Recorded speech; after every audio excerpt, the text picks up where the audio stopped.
శాస్త్రం అండి, నువ్వు చేసిన పాపాన్ని బట్టి నీకు 3 రకాల ఉపద్రవాలు వస్తాయండి. ఆధ్యాత్మిక, ఆదిదైవిక, ఆదిభౌతిక అని ఉపద్రవాలు 3 రకాలు. అందులో అన్నిటికన్నా ప్రమాదమైంది ఏదో తెలుసా అండి? లేదంటే ఆదిదైవికము.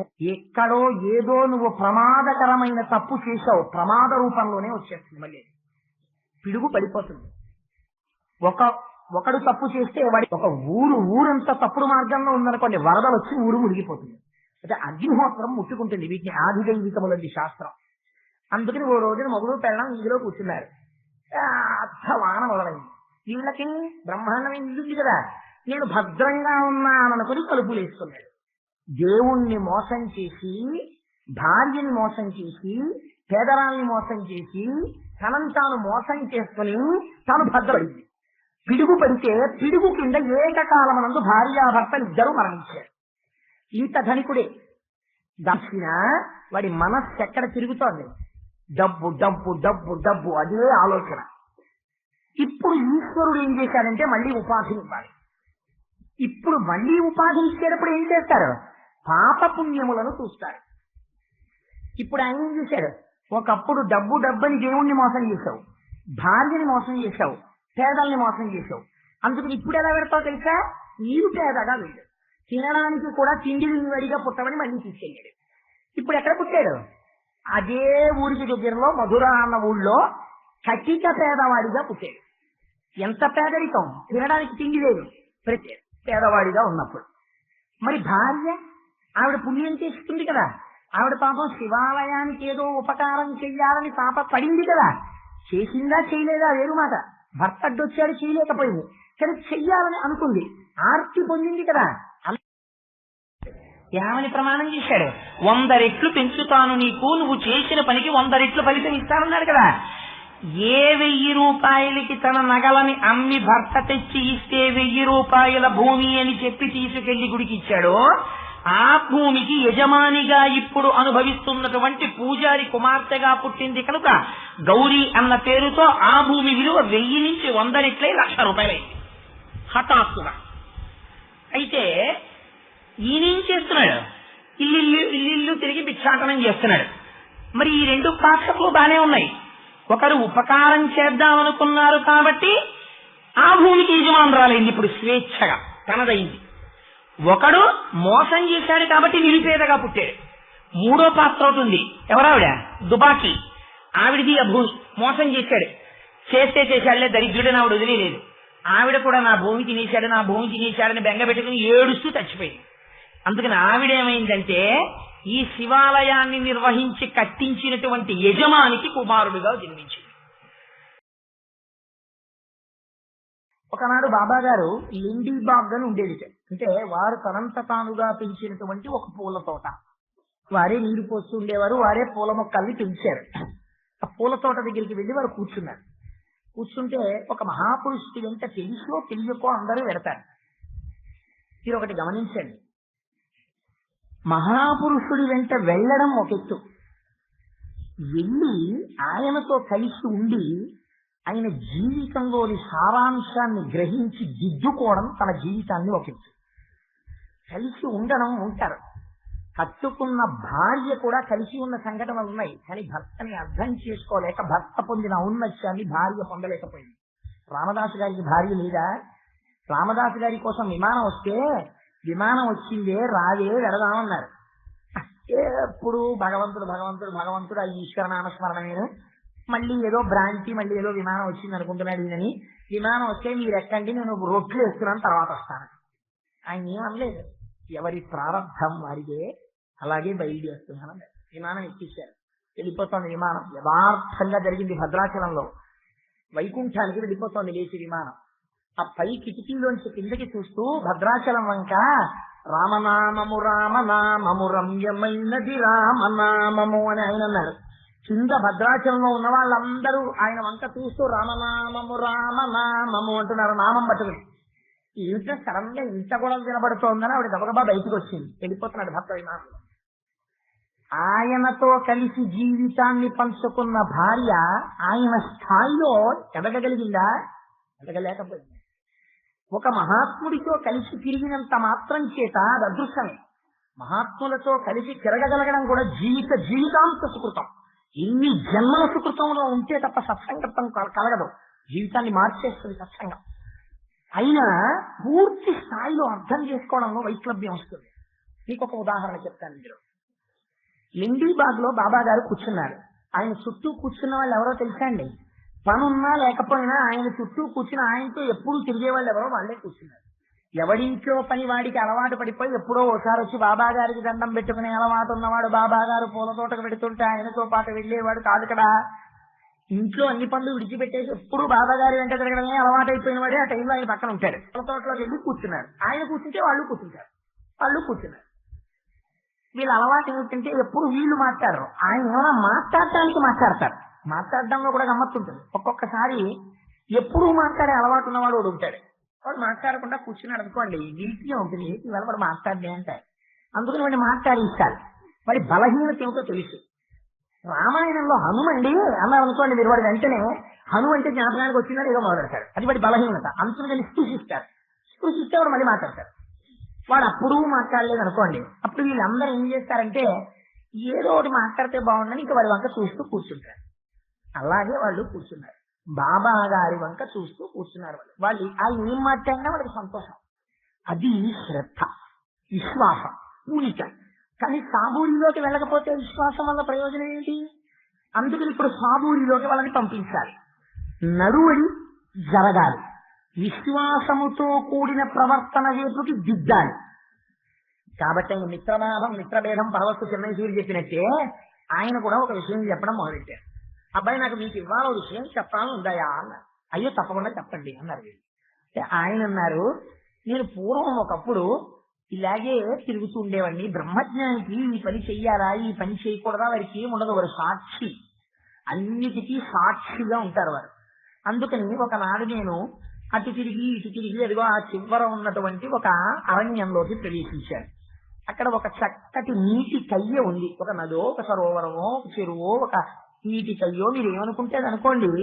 అందులో చల్లటి నీటిని చూడగానే నేను కాళ్ళు చేతులు శుభ్రం చేసుకుని అందులో స్నానం చేసి ప్రశాంతంగా హాయిగా అనిపించింది.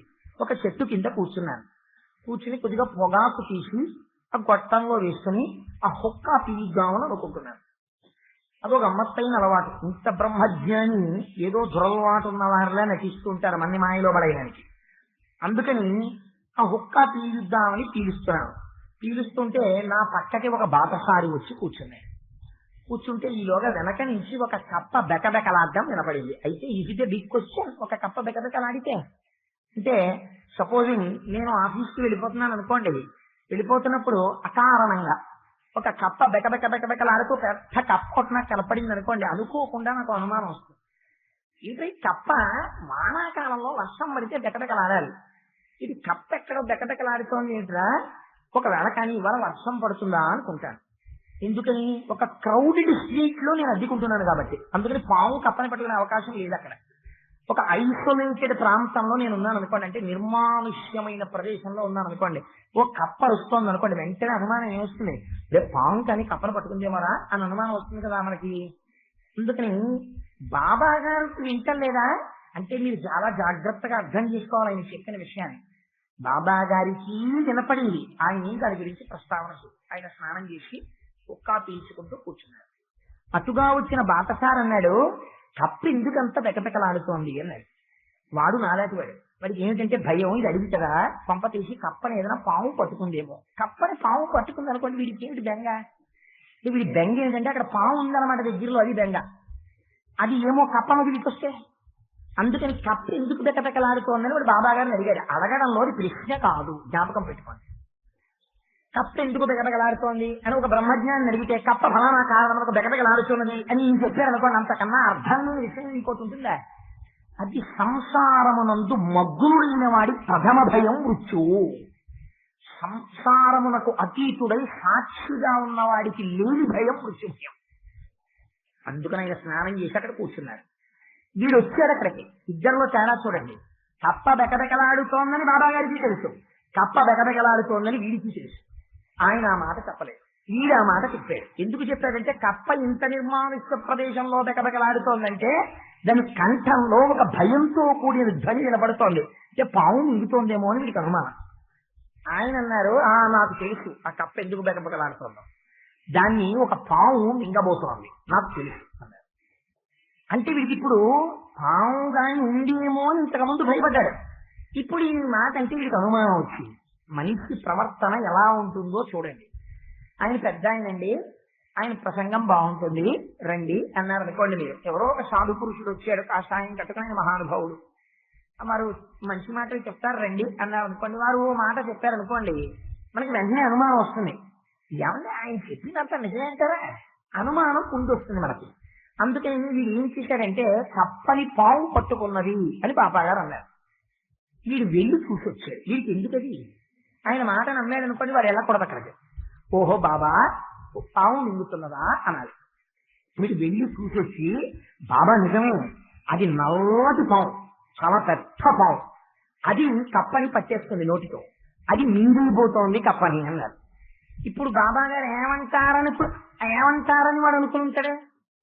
అవును సహజం, మరి అంత పట్టుకున్న తర్వాత మింగేస్తుంది అంటారు అనుకుని ఉంటాడు. లేకపోతే ఏమయ్యా కప్పని మింగేసిన తర్వాత ఇటు వస్తే అందులో రామనిద్రం అటు పోదాం అని బాబా గారు కూడా లేచిపోతారు. ఆయనతో పాటు ఆయన ఎక్కితే తను తిడదాం అనుకుని ఉండవచ్చు బహుశా. లేకపోతే అతను ఏం బ్రహ్మజ్ఞాని కాదుగా అంతకన్నా ఇంకో రకంగా ఆలోచించడానికి. మీరు ఆ విషయాన్ని ఆ కోణంలో అర్థం చేసుకోకపోతే మీకు దానిలో ఉన్న అమృతం బయటికి రాదు. అంటే ఇప్పుడు బాబా గారు అన్నారు, అలా మింగనిస్తానా, నేను ఇక్కడ దాని తండ్రి లాంటి వాడను కాను, తండ్రిని నేను రక్షిస్తానన్నారు. ఇప్పుడు మళ్ళీ ఆశ్చర్యంగా ఎవరు పడిపోతాడు. పావు నోట్లో గడిపిన కప్ప నేను రక్షిస్తాడా, ఎందుకు రక్షించాలి, అవసరం ఏంటి, ఎలా రక్షిస్తాడు అనుకుంటాడు కదా. ఇప్పుడు కుతూహలం మరింత పెరుగుతుంది. ఇది ఎంతమందిలో కుతూహలం పెరుగుతుంది, ఆ పక్కన ఉన్నవాడికి, ఈ కథ వింటున్నవాడికి. మీ అందరూ బాబా చరిత్ర చదివేశారు కాబట్టి అలా కూర్చున్నారు. నిజంగా ఎవరు చదవని వాళ్ళు అనుకోండి, మీకు అనుమానం రాదు, ఏంటంటే ఎలా విడిపిస్తారండి, పాము మింగేస్తున్న కప్పని ఎలా వదిలిస్తారు అనుకుంటారు కదా. అందుకని వాడికి నేచురల్గా ఈ కుతూహలం వచ్చేస్తుంది, బాటసారికి కూడా.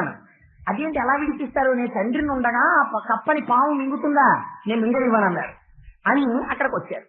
వస్తే అదే సన్నివేశం, నోటితో కప్పని పట్టుకునింది. ఇప్పుడు మీకు అనుమానం రావచ్చు, ఏమండి దిక్కుమాలిన కప్పని పాము మింగేయచ్చు కదా, ఎందుకు అలా పట్టుకోవడం, బాబా గారు చెప్పినప్పటి నుంచి గమనించినప్పటి నుంచి ఇప్పటికీ ఇలాగే ఉంటుందా.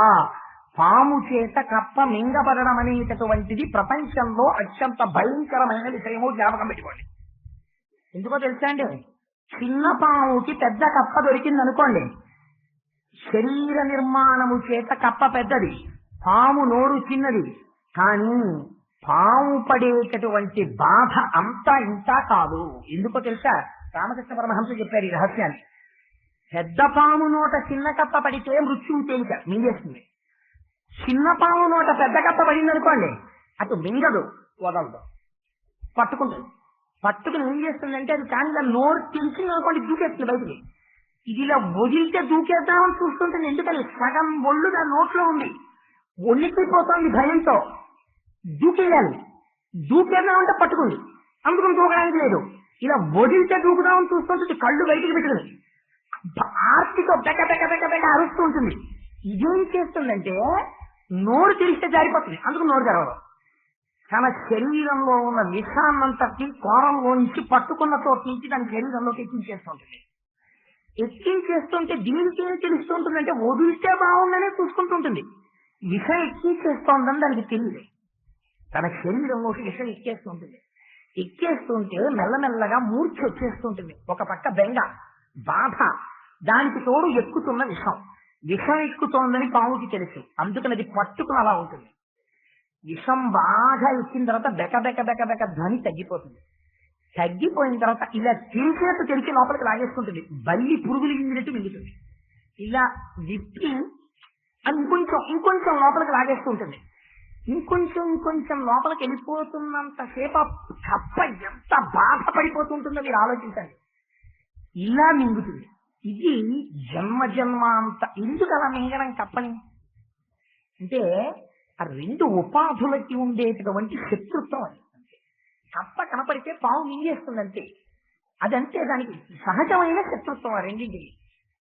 కాబట్టి పాము నోట పడ్డ కప్పని రక్షించడం అంటే అంత తేలిక విషయం కాదు. ఎందుకంటే విషం ఎక్కేస్తోంది దాని శరీరంలో.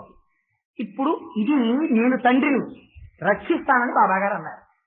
ఇప్పుడు ఇది పెద్ద పజిల్లా కాదా చిన్నవాడి? ఎలా రక్షిస్తారు? ఇప్పుడు వీడు బాబాగారితో కలిసి అక్కడికి వచ్చాడు. ఇప్పుడు బాబాగారు ఎలా రక్షిస్తారో చూడాలి. వాడు వీడు ఏమనుకుని ఉంటాడు? ఇప్పుడు మీరు ఎవ్రీ స్టేజ్ ఒకసారి ధ్యానం చేయండి ఆ సందర్భం మీద. వాడు ఏమనుకుని ఉంటాడు? ఈయన బహుశా రక్షించడానికి పావుని చంపేస్తాడు. పావుని కొట్టి చంపేస్తే పావు చచ్చిపోయిన తర్వాత ఏ కర్రతోటో చంపారో ఆ కర్రతోటే దాని నోట్లోంచి వెళ్ళి ఆ కప్పని బయటికి తోసేస్తారు. తోసేస్తే ఆ కప్పకి ఎంచుకుంటూ పోతుంది. ఇంతకన్నా can you imagine any other methodology by which a frog that has been that is going to be eaten away by a snake can be saved? భక్షింపబడడానికి సిద్ధపడినటువంటి కప్ప పాము నోటి నుంచి బయటికి తీయడానికి ఇంతకన్నా ఉపాయం మానవ మేధస్సుకి తోస్తుంది. అప్పుడు తొయ్యదు ఒక సామాన్య మనిషికి. కానీ ఈయనొచ్చి అన్నారు, ఏమిరా వీరభద్రప్ప, పాము అయ్యావు, ఇంకా నీకు చెన్నకేశవప్ప మీద క్రోధం పోలేదురా? కప్పగా ఎంత దిక్కుమాలిన బతుకుతున్నాడు రావాడు, ఇప్పుడు కూడా ఇంకా దాన్ని పట్టుకున్నావురా? నీ జన్మాంతర సంస్కారం ఇంత పగలే జనుడు అన్నారు. అనేటప్పటిక పాము కప్పను వదిలేసి నీళ్ళలో తెలిపి కప్ప గెంతుకుంటూ పొదలో తెలిపి. ఇప్పుడు ఎవరు ఆశ్చర్యపోవాలి? మీరు ఆలోచించండి, ఎవరు ఆశ్చర్యపోతారు? పక్కన ఉన్నవాడు. వీడు అబ్బ బలి రక్షించారు సార్ అని ఇంటికి వెళ్ళిపోతాడా? వెంటనే వాడికి అనుమానం వస్తుంది. అదే సార్ వీరభద్రప్ప అని కాకేశారు, పావుకి నామకరణం ఉంటుందా? కప్పకి చెన్నకేశవప్ప అని పేరుంటుందా? అలా మీరు ఎలా తీర్చారు సార్? ఎలా తెలిసింది మీకు అని అడగాలి కదా. మీరు నేను ఏం అడుగుతామో వాడు అదే అడిగాడు. బాబా గారి గమ్మత్తు చూడండి ఆ కథ చెప్పడంలో అని వాడు నన్ను అడిగాడు. మీరు ప్రతి స్టేజిలో ఎలా ఉంటారో బాటసారి నించుకుని అదే ఆయన చెప్పారు. అప్పుడు బాబాగారు అన్నారు, ఇప్పుడు కథలోకి వచ్చారు. పూర్వకాలంలో మయూరి అనబడేటటువంటి ఒక ఊరు ఉండేది. ఆ ఊర్లో ఒక పెద్ద శివాలయం. ఆ శివాలయం శిథిలం అవుతోంది. శివాలయం శిథిలం అవడం అనే ఖాతాలో ఒక గమ్మత్తుంది. ఆయన ఏది ఉట్టినే చెప్పారో తెలుసా అండి? శివాలయానికి పునఃప్రతిష్ఠ లేదు. అదో గమ్మత్తు మీకు. విశ్వాలయంలో విగ్రహానికి ఏదైనా దెబ్బ తగిలింది అనుకోండి, దానికి ఒక పద్ధతి ఉంటుంది. దానికి ఒక తాడు కడతారు. కొత్త విగ్రహానికి ఒక తాడు కడతారు. దానికి మంత్రబద్ధంగా సూత్రాలు కట్టి కళాన్యాసము అంటారు. అందులో నుంచి కళలు తీసేస్తారు. మంత్రాలతో తీసి నీళ్ళలోకి తీసుకొచ్చేస్తారు. తీసుకొచ్చేసి అప్పుడు దీన్ని తీసుకెళ్లి ప్రతిష్ఠ చేస్తారు. ఒక శివలింగం క్రమక్రమంగా ముక్కలు విరిగిపోవడం మొదలెట్టింది అనుకోండి, శివలింగం మార్చడానికి శాస్త్రం లేదు. తాడు కట్టి దారం కట్టి పునఃప్రతిష్ఠ చేసి ఈ లింగాన్ని తీసి ఇంకో లింగాన్ని పెట్టరు. అది ముక్క ముక్కలైపోయి చిన్నాభిన్నం అయిపోయి ఆఖరికి ఇంత మిగిలింది అనుకోండి, అది శివలింగం. ఆఖరికి అంతా అభిషేకం అయిపోయిన తర్వాత ఆఖరికి ఏదో చిన్నది మిగిలింది అనుకోండి, అంతే శివలింగం. ఒకసారి శివలింగ ప్రతిష్ఠ జరిగితే శివలింగమునకు పునఃప్రతిష్ఠ లేదు. అందుకని ఆలయ శిథిలం అన్నారంటే బాబా గారు మీరు చాలా జాగ్రత్తగా చదవాలి, చాలా జాగ్రత్తగా ధ్యానం చెయ్యాలి ఆ మాట మీద. ఆలయము శిథిలమవుతోంది. ఆలయము శిథిలమవుతోంది కాబట్టి ఊళ్ళో వాళ్ళు బెంగపెట్టుకున్నారు. అరే రే, ఆలయం శిథిలం అంటే శివుడికి ఇబ్బందా, ఊళ్ళో వాళ్ళకి ఇబ్బందా? శివలింగానికి ఏం అవదు. ఆలయం దెబ్బతింటే ఊళ్ళో వాళ్ళు ఇబ్బంది పడతారు. ఆయన మంగళప్రదుడు. ఆయన సంగతి నువ్వు పట్టించుకోకపోతే నీ గురించి ఆయన పట్టించుకోవడం మానేస్తే, కాబట్టి పట్టించుకోవాలి. అందుకని ఆలయ పునర్నిర్మాణం చేస్తామని ఊళ్ళో వాళ్ళందరూ చందాలు వేసుకున్నారు. ఊళ్ళో వాళ్ళందరూ చందాలు వసూలు చేస్తే ఏదో 10,000 రూపాయలు కావాలంటే ఓ రోజు వచ్చి ఇవ్వగా 10,000ను ఒక్కొక్కడు ఏదో కొంత సొమ్ము ఇస్తూ ఉంటాడు. ఇదంతా పట్టుకెళ్లి ఊళ్ళో డబ్బు ఉన్నటువంటి ఒక వ్యక్తి దగ్గరికి పట్టుకెళ్లి పెట్టారు. వాడు పరమలోభి. వాడికి ఆ జన్మలో పేరు చెప్పలేదు బాబా. వాడు లోభి అంటే వాడు ఏం చేస్తాడు? అది ఏ రకం డబ్బైనా కానివ్వండి తనది చేసుకోవాలని ప్రయత్నం చేస్తాడు వాడు. అందుకని వాడు ఏం చేశాడంటే అందరూ ఇచ్చిన డబ్బు తీసుకుని నేను ఖర్చు పెడతానన్నాడు. అందరి డబ్బు తీసుకుని తన దగ్గర పెట్టుకుని ఖర్చు పెట్టడానికి తిరిగి ఇచ్చేస్తే లోభి అందరికి వీల్లేదు. నేనే ఖర్చు పెడతానడంలో రహస్యం ఏంటంటే దొంగ ఖాతా రాయడానికి అవకాశం దొరుకుతుంది. అందుకని వీడు ఏం చేశాడంటే నేను ఖర్చు పెడతానని ముందుకొచ్చి ఏదో 10 రూపాయలు ఖర్చు పెట్టి 100 రూపాయలు ఖర్చు పెట్టినట్టు చూపించాడు అనుకోండి. తెలియదా? ఊళ్ళో వాళ్ళు అడగరా? అదే అడిగారు. అడిగితే అన్నారు బాబా గారు మధురమైన మాటలతో మభ్యపెట్టాడు అన్నారు. అంటే పెద్దరికం ఒకటి ఉంది కదా ఊళ్ళో, డబ్బున్నవాడు ఏది మాట్లాడినా శాస్త్రం అవుతుంది. గట్టిగా ఆయన నిలదీసి అడుగుదామంటే మళ్ళీ రేపు పొద్దున మనకి ఏమైనా అవసరం ఉంటే అప్పివ్వడరాను భయం ఉంటుంది. అందుకని మధురాతి మధురమైన మాటలు ఏవో చెప్పేసి మోళీ చేసేసి వాళ్ళని మధ్య పెట్టేశాడు. పాపం వీళ్ళు మళ్ళీ చందాలు వసూలు చేశారు. చేసి పట్టుకొచ్చి మళ్ళీ ఇచ్చాడు. మళ్ళీ ఆ డబ్బుని తస్కరించాడు, మళ్ళీ తీశాడు, దాచేసుకున్నాడు. సాక్షి ఒకడున్నాడు, వాడికి తెలియదు. ఊళ్ళో వాళ్ళని మోసం చేశావు కానీ శివుణ్ణి నువ్వు మోసం చేస్తావా? ఆ శివుడు భార్యకి స్వప్నంలో సాక్షాత్కరించంటే యోగ్యతాయోగ్యతల యందు వివక్ష చెప్పారు బాబా గారు ఇక్కడ ఆ లీలలో. భార్యాభర్తలిద్దరూ మనస్సు చేత ఒకటే యథార్థమనకు, కానీ ఆవిడ పరమభక్తురాలు. భర్త చేస్తున్నటువంటి అకృత్యములు ఆవిడకి ఇష్టం లేదు. అందుకని ఆవిడ కల్లో ఆయన సాక్షాత్కరించారు. సాక్షాత్కరించి, అమ్మా నీ భర్త ద్రవ్యాన్ని దుర్వినియోగం చేస్తున్నాడు, అందుకనమ్మా నువ్వు పూనుకుని ఆలయాన్ని పునర్నిర్మాణము చేయించవలసినది అని చెప్పారు.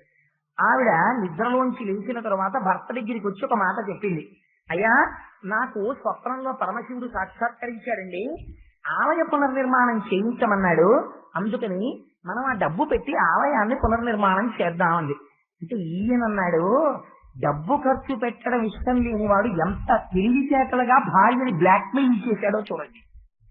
ఆయన అన్నాడు, డబ్బు ఆశపడిన వాడు ఎంతకైనా తెగిస్తాడు కదా, మన ఇద్దరం కలిసే కదా ఒక మంచం మీద పడుకున్నాం, డబ్బు దాచింది నా దగ్గర కదా, ఖర్చు పెట్టవలసిన వాడిని నేను కదా, అదేదో నాకే కనపడచ్చు కదా, కనపడి నన్నే ఖర్చు పెట్టమనొచ్చు కదా, నన్ను మనిషి ఇంకు కనపడ్డా ఎందుకు అంటే, వెళ్ళిదానా కలలన్నీ నిజమా, అక్కడే ఉంది కదా ఆ సందర్భం అంతాను, అందుకని నిజం కాదే అంటే, భార్య నిజమో అబద్ధమో నాకెందుకు కనపడకూడదు, మీరు ఇలాంటి దిక్కువల్ల పనులన్నీ చేస్తారని అనేస్తుందేమో, భార్య తెలియదు ఇది చేసే పనులన్నీ అంటుందేమో అని ఓ మాట ముందే అడ్డేశాడు. ఏమని, ఇది అంటే నేను తినేసేవాడిని, నువ్వు గుడిని బాగు చేసేదానివా, అంటే నీకు శివుడు చెప్పి నాకు చెప్పలేదంటే నేను చెయ్యని వాడిని, నువ్వు చేసేదానివి, నువ్వు మంచిదానివి, నేను చెడ్డవాడిని అనే కదా తన అర్థం. నువ్వు దీని గురించి పట్టుబడితే అంటే, శివుడు నీకు కనపడి చెప్పాడన్న దాని మీద నువ్వు పట్టుదల పడితే మన ఇద్దరం విడిపోవడానికి ఇది ప్రాతిపదిక కదా అన్నాడు. ఇది భార్యాభర్తల్ని విడదీయడానికి శివుడు వేసిన ప్రణాళిక ఏమో అని నాకు అనుమానం అన్నాడు. అంటే ఇంకో మాట నువ్వు ఎక్కువ మాట్లాడితే ఏమిటి అంటే, నువ్వు మంచిదానివి, నువ్వు చెడ్డవాడినా, హో పుట్టింటికంటాను జాగ్రత్త సుమా అని హెచ్చరి. వాడు ఎంత నీచమైన ఆలోచన ఉన్నవాడో మీరు ఆ నీళ్ళని బట్టి, ఆయన చెప్పిన కథని బట్టి అర్థం చేసుకోవాలి.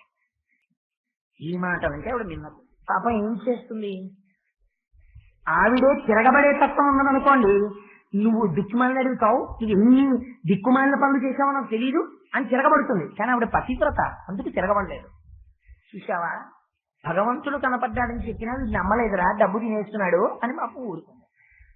చిత్రం ఏంటంటే, శివుడు మళ్ళీ కనబడ్డాడు. ఆవిడకి కనపడి అన్నాడు, అమ్మా పాపం నీ తప్పు లేదు లేదు అడిగేవాడిని. వాడు వినడమ్మా, తినేసే డబ్బు ఓ పంచి, నీ సొంత డబ్బులు ఖర్చు పెట్టమ్మా శివాలయానికి, నువ్వు ఖర్చు పెట్టిన దానికి నీకు నేను 100 రెట్లు ఇస్తాను అన్నాడు. ఇదో గమ్మత్తు.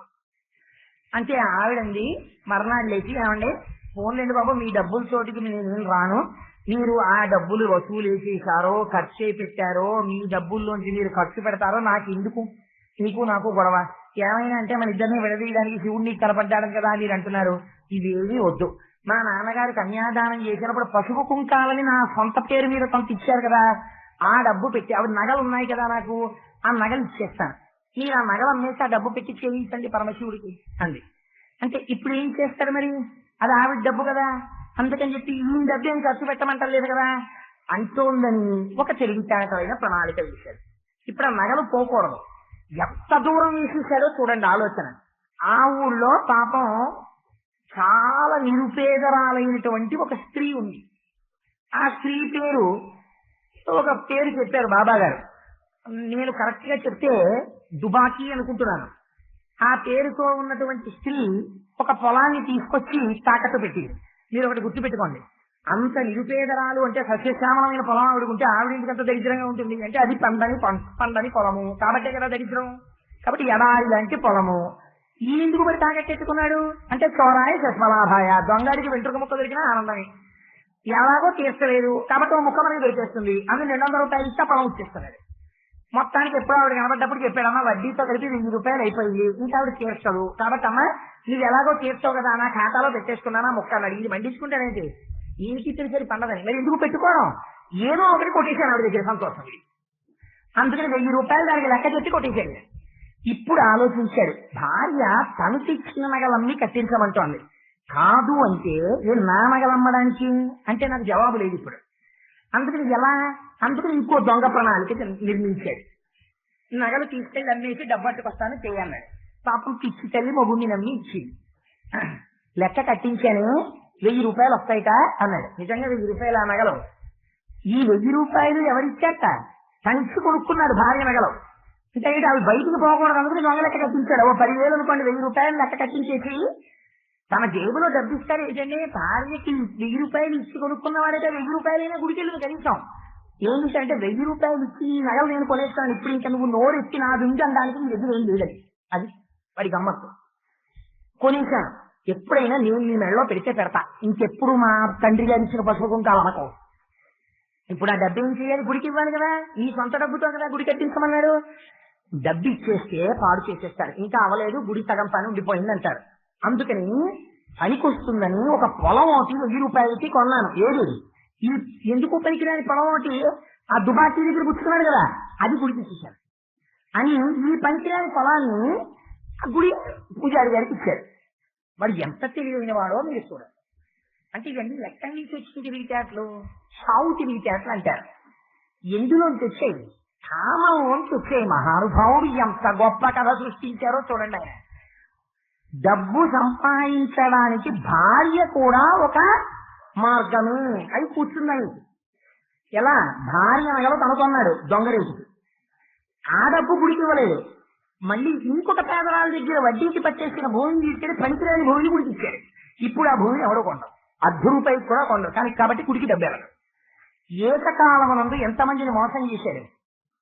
దేవాలయాన్ని మోసం చేశాననుకుంటున్నాడు. ఓ పనికిరాని భూమిని అర్చకుడికి ఇచ్చాడు. 200 రూపాయలు అప్పుచ్చుకున్నవాడి దగ్గర 1000 రూపాయల వడ్డీ చెప్పేసి దుబాకీ పొలం తనకొట్టేశాడు. భార్య నగలు తాను చేసేసుకున్నాడు. భార్య నోరు ఎత్తకుండా చేసేశాడు. ఏకకాలమునందు ఇన్ని మోసాలు చేశాడు. ఇన్ని మోసాలు చేసి అమ్మయ్యని ఎంత భద్రంగా ఉన్నామో అనుకున్నాడు. పరమాత్మకి తెలియదండి. అందుకే శాస్త్రం అండి, నువ్వు చేసిన పాపాన్ని బట్టి నీకు 3 రకాల ఉపద్రవాలు వస్తాయండి. ఆధ్యాత్మిక, ఆదిదైవిక, ఆదిభౌతిక అని ఉపద్రవాలు 3 రకాలు. అందులో అన్నిటికన్నా ప్రమాదమైంది ఏదో తెలుసా అండి, లేదంటే ఆదిదైవికము. ఎక్కడో ఏదో నువ్వు ప్రమాదకరమైన తప్పు చేశావు, ప్రమాద రూపంలోనే వచ్చేస్తుంది. మళ్ళీ పిడుగు పడిపోతుంది. ఒకడు తప్పు చేస్తే వాడి ఒక ఊరంతా తప్పుడు మార్గంలో ఉందనుకోండి, వరద వచ్చి ఊరు మునిగిపోతుంది. అంటే అగ్నిహోత్రం ముట్టుకుంటుంది. వీటిని ఆదిదైవికములంది శాస్త్రం. అందుకని ఓ రోజున మొగుడు పెళ్ళం ఇందులో కూర్చున్నారు. వాన మొదలైంది. వీళ్ళకి బ్రహ్మాండమైన ఇల్లు కదా, నేను భద్రంగా ఉన్నాననుకుని తలుపులు వేసుకున్నాడు. దేవుణ్ణి మోసం చేసి, భార్యని మోసం చేసి, పేదరాల్ని మోసం చేసి, తనను తాను మోసం చేసుకుని తాను భద్రపడింది. పిడుగు పడితే పిడుగు కింద ఏకకాలమునందు భార్యాభర్తలు ఇద్దరు మరణించారు. ఇంత ధనికుడే దక్షిణ వాడి మనస్సు ఎక్కడ తిరుగుతోంది, డబ్బు డబ్బు డబ్బు డబ్బు, అదే ఆలోచన. ఇప్పుడు ఈశ్వరుడు ఏం చేశాడంటే మళ్ళీ ఉపాధిని ఇవ్వాలి. ఇప్పుడు మళ్ళీ ఉపాధిని ఇచ్చేటప్పుడు ఏం చేస్తారు, పాపపుణ్యములను చూస్తారు. ఇప్పుడు ఆయన ఏం చేశాడు, ఒకప్పుడు డబ్బు డబ్బని దేవుణ్ణి మోసం చేశావు, భార్యని మోసం చేశావు, పేదల్ని మోసం చేశావు. అందుకని ఇప్పుడు ఎలా పెడతావు తెలుసా, నీరు పేదగా వెళ్ళు, తినడానికి కూడా తిండి వడిగా పుట్టమని మళ్ళీ తీసుకెళ్ళాడు. ఇప్పుడు ఎక్కడ పుట్టాడు, అదే ఊరికి దగ్గరలో మధుర అన్న ఊళ్ళో కటిక పేదవాడిగా పుట్టాడు. ఎంత పేదరికం, తినడానికి తిండి లేదు, ప్రతి పేదవాడిగా ఉన్నప్పుడు. మరి భార్య, ఆవిడ పుణ్యం చేస్తుంది కదా, ఆవిడ పాపం శివాలయానికి ఏదో ఉపకారం చెయ్యాలని పాప పడింది కదా, చేసిందా చేయలేదా వేరు మాట. భర్త అడ్డొచ్చాడు, చేయలేకపోయింది, కానీ చెయ్యాలని అనుకుంది, ఆర్తి పొందింది కదా. ఏమని ప్రమాణం చేశాడు, 100 రెట్లు పెంచుతాను నీకు, నువ్వు చేసిన పనికి 100 రెట్లు ఫలితం ఇస్తానన్నాడు కదా. ఏ 1000 రూపాయలకి తన నగలని అమ్మి భర్త తెచ్చి ఇస్తే 1000 రూపాయల భూమి అని చెప్పి తీసుకెళ్లి గుడికి ఇచ్చాడో, ఆ భూమికి యజమానిగా ఇప్పుడు అనుభవిస్తున్నటువంటి పూజారి కుమార్తెగా పుట్టింది కనుక గౌరీ అన్న పేరుతో ఆ భూమి విలువ 1000 నుంచి 100 రెట్లై 1,00,000 రూపాయలైంది హఠాత్తుగా. అయితే ఈయనేం చేస్తున్నాడు? ఇల్లు తిరిగి భిక్షాటనం చేస్తున్నాడు. మరి ఈ రెండు పాత్రలు బానే ఉన్నాయి. ఒకరు ఉపకారం చేద్దామనుకున్నారు కాబట్టి ఆ భూమికి యజమానురాలైంది, ఇప్పుడు స్వేచ్ఛగా తనదైంది. ఒకడు మోసం చేశాడు కాబట్టి నిరుపేదగా పుట్టాడు. మూడో పాత్ర అవుతుంది, ఎవరావిడ? దుబాకి. ఆవిడిది ఆ భూమి. మోసం చేశాడు, చేశాడులే దరిద్రుడని ఆవిడ వదిలేదు. ఆవిడ కూడా నా భూమి తినేశాడని బెంగ పెట్టుకుని ఏడుస్తూ చచ్చిపోయింది. అందుకని ఆవిడేమైందంటే ఈ శివాలయాన్ని నిర్వహించి కట్టించినటువంటి యజమానికి కుమారుడిగా జన్మించింది. ఇప్పుడు ఏమైంది? ఆ భూమి విలువ 1,00,000 రూపాయలు అయింది. ఒకనాడు బాబా గారు ఏమన్నారంటే, పాపం వీడు మంచివాడయా, అలా తిరుగుతున్నాడు, కానీ కుర్రాడు మంచివాడు, మీ అమ్మాయికి ఇచ్చి వివాహం చేయండి అన్నారు. అంటే ఈ వీరభద్రప్పని గౌరికి ఇచ్చి వివాహం చేశాడు. వీడు జన్మతః దరిద్రుడు. కానీ ఇప్పుడు ఈ గౌరిని చేసుకున్నాడు. చేసుకోవడం వల్ల ఏమైందంటే ఇప్పుడు ఆ అమ్మాయి ఆస్తి అంతా తనదైపోవాలి. లేనివాడికి అన్నం దొరికింది ఒక ఇంట్లో, వాడు తృప్తి పల్లా. 1,000 రూపాయల భూమి 1,00,000 రూపాయలు అయింది. గత జన్మ వాసనలు తరుగుతున్నాయి, డబ్బు మీద వ్యామోహం. అందుకని ఇప్పుడు ఈ 1,00,000 రూపాయలది పూజారి కూతురు మళ్ళీ ఆవిడది అదే వాసన. గుడికి ఖర్చు పెడదామని ఆవిడ చూస్తోంది. ఖర్చు పెడితే తన డబ్బు పోతుందని మొగుడు చూస్తున్నాడు. అందుకని ఇప్పుడు ఆ డబ్బు పోకూడదు. కానీ మందిర యజమాని కొడుకుగా వాడొచ్చాడు, ఎవరు? ఆ దుబాకి. అందుకని వాడికే అందులో ఆసక్తి, అంటే తాపమని. అందుకని వాడికి ఈ డబ్బు ఎలా అయినా సరే మందిరానికి ఖర్చు అవ్వాలని వాడి తాపత్రయం. ఇంకా వాసనలు తగ్గుతున్నాయి ముగ్గురిని. అందుకని ఇప్పుడు ఏమైంది? ఆడపిల్ల కాబట్టి వీధిని పడలేకపోయింది. మళ్ళీ శివుడు కల్లో కనబడ్డాడు. ఈ విషయంలో బాబాగారిని అడిగాడు. బాబాగారిని అడిగితే బాబాగారు అన్నారు, అమ్మా ఆ పొలం మీద 50,000 రూపాయలు ఇచ్చారు, మిగిలిన 50,000 రూపాయలు 25 వాయిదాల్లో నెలకి 2,000 చొప్పులు ఇస్తానంటున్నారు కదా, దాని మీద వచ్చేటటువంటి వడ్డీని శివాలయం నిర్వహణకి ఇచ్చేసేయమన్నారు. కానీ వీరభద్రప్ప అన్నాడు, అలా ఇవ్వడానికి వీలు లేదు. మసీదులో కూర్చొని బాబా నా భార్యని అమాయకురాల్ని చేసి నా డబ్బు తినేయడానికి చూస్తున్నాడు అన్నారు. అజ్ఞానికి మంచి చెప్పినా అర్థం కాదురా అని మౌనంగా ఉండిపోయారు బాబాగారు. ఒక రోజున ఈ ఆడపిల్ల పాపం ఈవిడేం చేస్తుంది, మళ్ళీ భార్యగానే ఉంది. ఈవిడ డబ్బిద్దామని ఈవిడ అనుకుంటోంది. చెన్నకేశవప్పేమో మందిర యజమాని కొడుకు, అందుకని మందిరానికి ఖర్చు పెడుతుంది ఆవిడ. ఆయన అంటున్నాడు ఖర్చు పెట్టద్దని మొగుడు అంటున్నాడు. ఆవిడ ఇంట్లో ఉంది, వీళ్ళిద్దరూ మసీదు ముందు జట్టి పడ్డారు. మాట పెరిగిపోయింది. పెరిగిపోవడంలో ఈ వీరభద్రప్ప అన్నాడు, నిన్ను ముక్కలుగా నరికేస్తానన్నాడు. మామూలుగా కాదు, గుర్తుపెట్టుకోండి. మామూలుగా నిన్ను చంపేస్తానంటాం ఒకెత్తు, నిన్ను ముక్కలుగా నరుకుతానంటాం క్రౌర్యానికి పరాకాష్ట. వాడు భయపడ్డాడు చెన్నకేశవప్ప.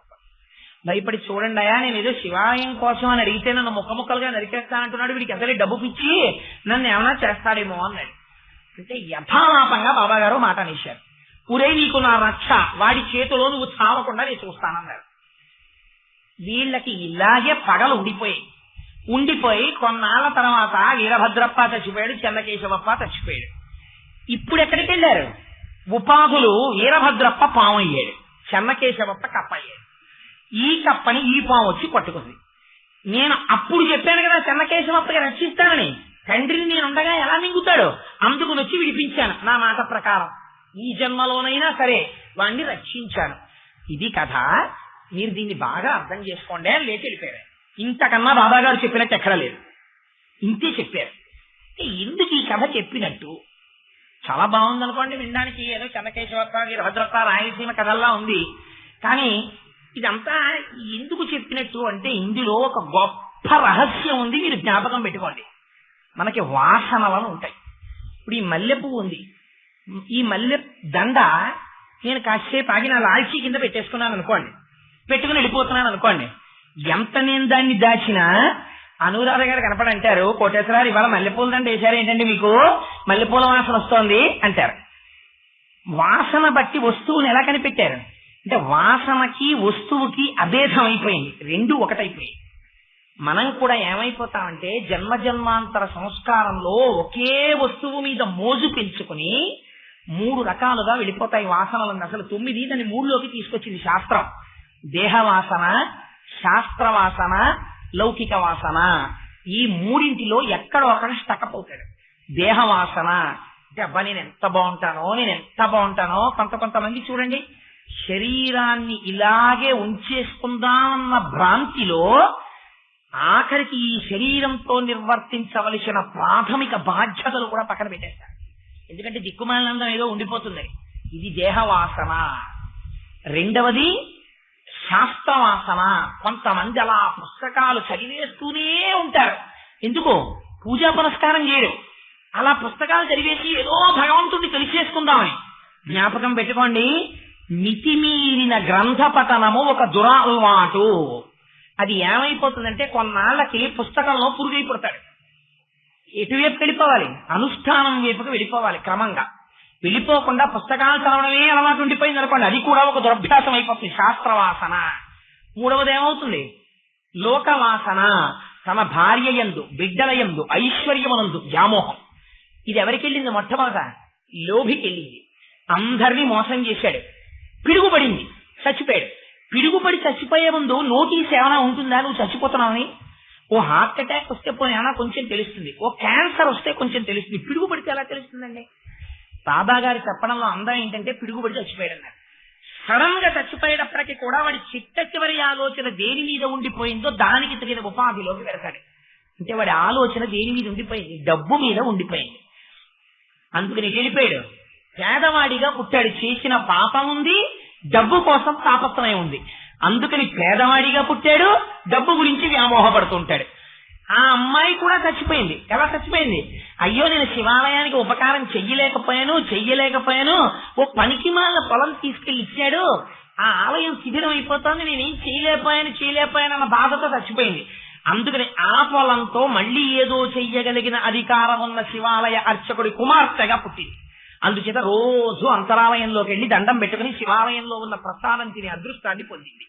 ఓ మెట్టు పైకి ఆవిడ ఎక్కింది, 100 మెట్లు కిందకి జారిపోయాడు వాసనల వల్ల కదా. ఏ వాసన వెంట తరిగిందో అది మార్చేస్తోంది పొజిషన్స్ ని.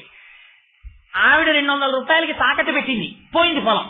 వాడు తాకట్టు అయిపోయింది. పోతే పైకి దిక్కుమైన పొలం వాడు అంతే అని చెప్పి ఆవిడ ఈశ్వర ఆరాధన చేసుకుని ఆవిడ పిడుగు వల్ల సావలా. ఎలా చచ్చిందో బాబా గారు చెప్పరా. కానీ ఆవిడ నిజంగా కానీ ఏదో ఆలోచిస్తూ చచ్చిపోయి ఉంటే ఇంకోలా పుట్టేది. ఆవిడ కూడా నా పొలం 200 రూపాయలకి పెడితే 1000 రూపాయలకి తినేశాడు, 200 రూపాయలకి పెడితే 1000 రూపాయలకి తినేశాడని ఆయన మీద క్రోధం పెట్టుకు చచ్చిపోయింది. అందుకని మళ్లీ క్రోధం సాధించడానికి మందిర యజమాని కొడుగ్గా పుట్టింది. నిరంతర ప్రసాద స్వీకార దర్శన భాగ్యములను పొందినట్టు లేదు. కాబట్టి ఏమైంది? ఆ జన్మలో పగలు వైరాల్లోంచి మొట్టమొదట ఎవరు విడిపడ్డారో గౌరి విడిపోయింది, ఈశ్వరార్చన వైపుకు వెళ్ళిపోయింది. వీళ్ళిద్దరేమయ్యారు? దెబ్బలాడుకుంటూనే ఉన్నారు. ఇది ఇప్పుడు ఏమైపోయింది? రోడ్డున పడి మహాత్ముడి సన్నిధిలో దెబ్బలాడుకోవడానికి వచ్చింది. ఒకడు తెలిసో తెలియపోయిన కాళ్ళు ఎట్టుకున్నాడు, నిన్ను రక్షిస్తానన్నాడు. వీడికి ఆ ఇంగిత జ్ఞానం కూడా లేదు, నిన్ను ముక్కలు ముక్కలుగా నరుకుతానన్నాడు. వచ్చే జన్మలోకి మళ్లీ వెళ్ళారు. ఒకసారి ఐశ్వర్యమున్న మనుష్యుడు, రెండవసారి ఇంకొంచెం దిగిపోయాడు. నిరుపేద అయిన మనుష్యుడు, వాసన మార్చుకోలేదు. ఇప్పుడు ఏమయ్యాడు? పాము.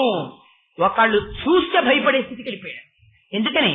డబ్బు కూడబెట్టి వడ్డీ వ్యాపారం చేసి అందరిది లాగితే ఏమవుతుంది? చూసేటప్పటికీ అయ్యో నేను తాకట్టు పెట్టింది ఎత్తుకుపోతారా అని భయపడే స్వరూపం అయిపోతాడు. అందుకని ఏమయ్యాడు?